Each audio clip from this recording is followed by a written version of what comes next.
Now your Bibles are open with me, please, to 1 Timothy chapter number 3. 1 Timothy chapter number 3 again. And I'm dealing with the 11th revelation, the 11th mystery revealed by the Apostle Paul, the mystery of the faith. And this is a requirement, by the way, for the office of the deacon. The deacon would hold the mystery of the faith in a pure conscience. And I'll get to that. But the overall context that we find this passage in is both the qualifications of both the bishop and also the qualifications of the deacon. I pointed out in verse number 1, this is a true saying. If a man desire the office of a bishop, he desireth a good work. If a man desireth the office of a bishop, he desireth a good work.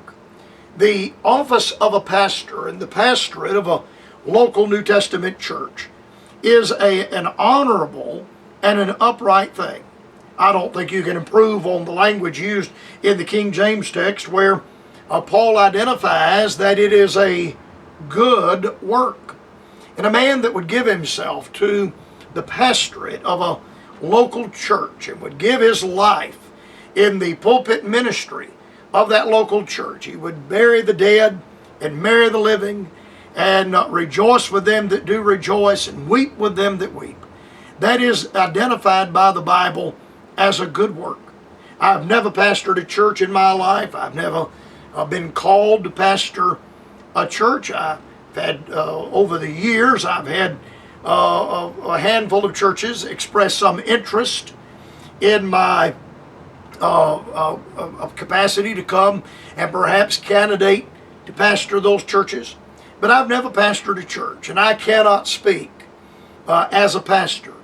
But I have been in the ministry for nearly 40 years, and I have held, over the years, I have held thousands of meetings that I have preached in churches all across the land.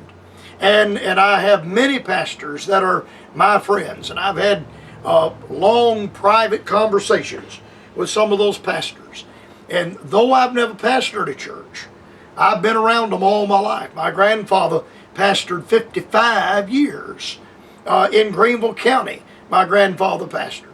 And I had the joy of serving with him for 14 years on the staff of the Tabernacle Baptist Church, and I was one of his assistant pastors when he passed away.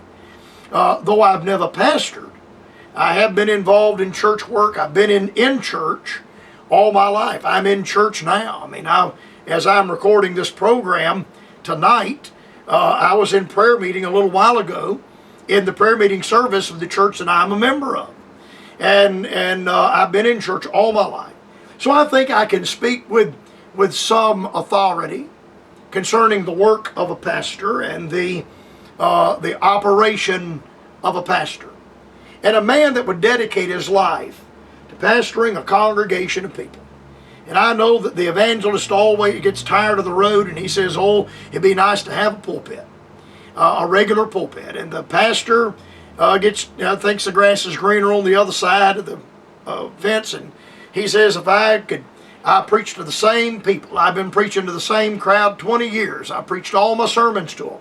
They've heard everything I've got to preach. I'd like to be able to travel as an evangelist and have a new crowd every week. I recognize that there's some of that. That's part of human nature.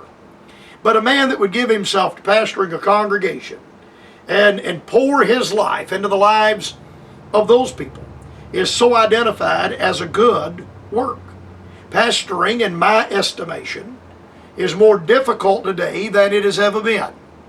And I think one of the reasons that pastoring is more difficult today than it has ever been is because of all of the influences and the things that pull upon our congregations. My grandfather never understood the phenomena of the internet. The internet came along after my grandfather died. He had no concept of the internet. And I carry with me, everywhere I go, I carry an iPhone with me. And I'm sad to say, I have become dependent upon this I don't have a Rolodex on my desk any longer. My dad used to have a Rolodex on his desk. The young people don't know what that is. And he had a Rolodex. If he needed to look a phone number up, he'd thumb through his Rolodex. I used to have a Rolodex on my desk in the early years when I was selling real estate years ago. Everything is on my iPhone. Everything is on my iPhone. And we become bound to these things. I bet I haven't been to a library in 15 years. I don't need to go to the library anymore. I have the library right on my phone. Anything I need to look up, any research I need to do, I can look it right up on my phone. And I was taken back in the late 90s when I bought my first laptop computer. I started keeping my itinerary and my work on the laptop and began sending and receiving email about 1996, 1997. And then I got a laptop I could actually carry in my briefcase. I could take it with me, battery powered. I could set it up in an airport terminal. I could set it up in a lawyer's office. And all of that has now moved to the iPhone. And our people, our congregations, have so many things cluttering up their minds, so many things occupying their attention and their emotions. And a lot of people don't carry a Bible anymore. They have the Bible on their phone. I personally don't like that. I don't read the Bible on my iPhone. I read the Bible in the Bible. I hold an open Bible in front of me when I read. I carry a Bible to church. But our people have their phone in front of them, and if they want to check out something the pastor has said or get a second opinion while the pastor's in the pulpit, they can whip their phone out and look it up in church. That makes pastoring quite difficult in our day. The office of a bishop, the office of a bishop. If any man desire the office of a bishop, he desireth a good work. We are living in a day when we need pastors. We need men to pastor churches. We don't need celebrities. We have enough celebrities that are religious celebrities that hold the office of senior pastor. That's not what I'm talking about. I'm not talking about a celebrity that is above his people, that his people can't reach, they can't call, they can't contact. I'm not talking about that. I'm talking about pastors of churches. We have young preachers today that won't take a church that has less than 100 in Sunday school and can't hire them on full time and can't provide them an automobile and a parsonage. They're not interested. Some of these resumes that I have seen in days gone by are like job interview resumes. They're not pastoral resumes, they're job interview resumes. We don't need any more hirelings, we need pastors. We have churches today that some of them have been without pastors for several years. I recognize the work is small, I understand that. You ought to go with me in some of my revival meetings and see some of the congregations that I stand before. Many Wednesday nights I've closed out a revival meeting to a Wednesday night crowd in a small mountain church and preached to a dozen people on Wednesday night. And I try to preach to that dozen people like it's 120 people in the building. I don't shortchange them at all. I try to preach right to them like there's a crowd of over 100 there. And that's not something I've done once or twice. I've done that over and over and over and over through the years. God bless the good men, the good man that would pastor a church with a dozen people in it, that would pastor a church with 15 or 20 people in it. God bless my brethren, and I run revival meetings for what is called in the vernacular now bivocational.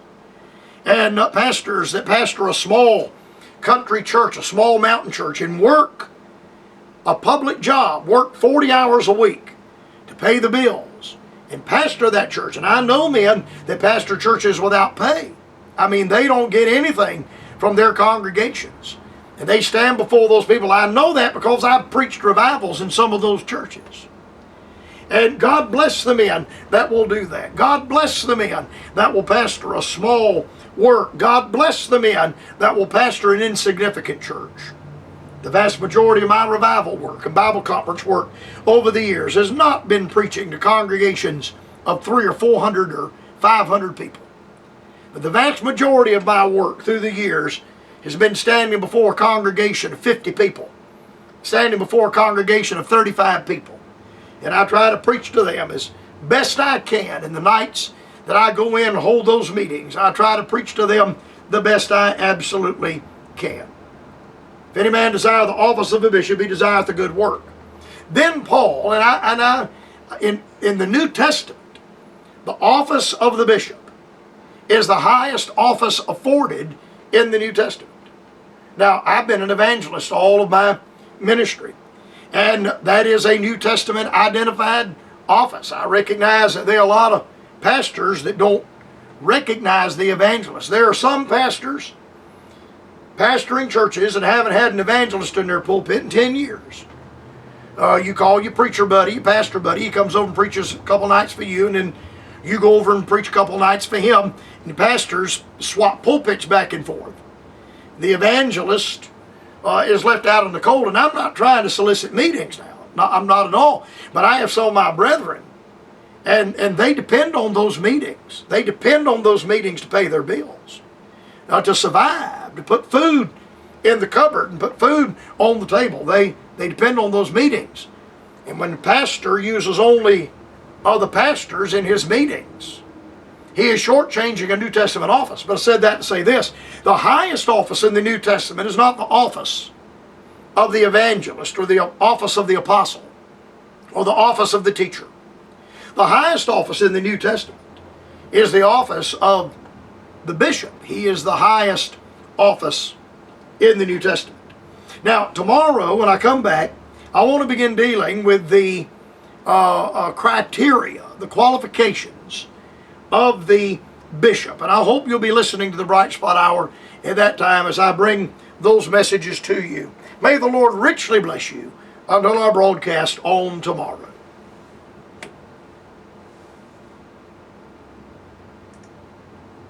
Bright Spot Hour, Post Office Box 4, Greenville, South Carolina 29602. This is Mark Ferguson inviting you to hear the Bright Spot Hour again tomorrow. Same time,